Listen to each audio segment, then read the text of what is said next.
नमस्कार, आज बनवूया बिना भाजणीची अगदी खुसखुशीत चविष्ट आणि झटपट होणारी चकली। त्यासाठी इथे फुटाण्याच्या डाळ्या घेतलेल्या आहे आणि मिक्सरमधून दळून त्याची बारीक अशी पावडर केली।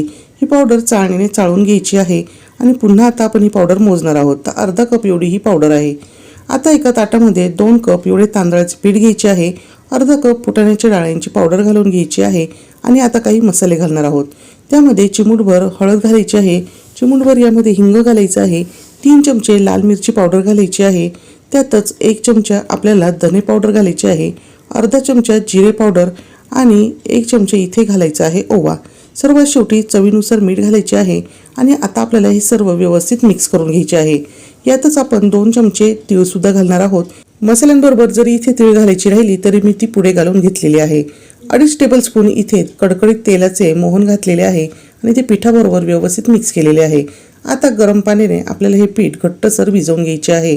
जी तीळ राहिलेली होती ती मी इथे आता घालून घेतलेली आहे। आता पीठ मळून झाल्यानंतर आपल्याला जेवढे पीठ चकलीसाठी हवे आहे तेवढे व्यवस्थित असे मऊसर करून घ्यायचे आहे। चकलीच्या सोऱ्यामध्ये चकलीची चकती घालायची आहे आणि हे पीठ भरून आपल्याला चकली तयार करून घ्यायची आहे। आता चकली तुम्हाला किती लहान मोठी हवी आहे त्या आकारात इथे बनवून घ्या। दुसऱ्या बाजूला तेलही गरम करायला ठेवलेले आहे। तेल गरम झाल्यानंतर गॅसची फ्लेम मीडियम करायची आहे आणि मीडियम फ्लेमवरच आपल्याला चकल्या छान अशा दोन्ही बाजूने खमंग आणि तांबूस रंगावर तळून घ्यायचे आहे। खूप जास्त लालसर तळायचे नाही, कारण की थंड झाल्यानंतर पुन्हा या चकलीचा रंग अजून बदलतो।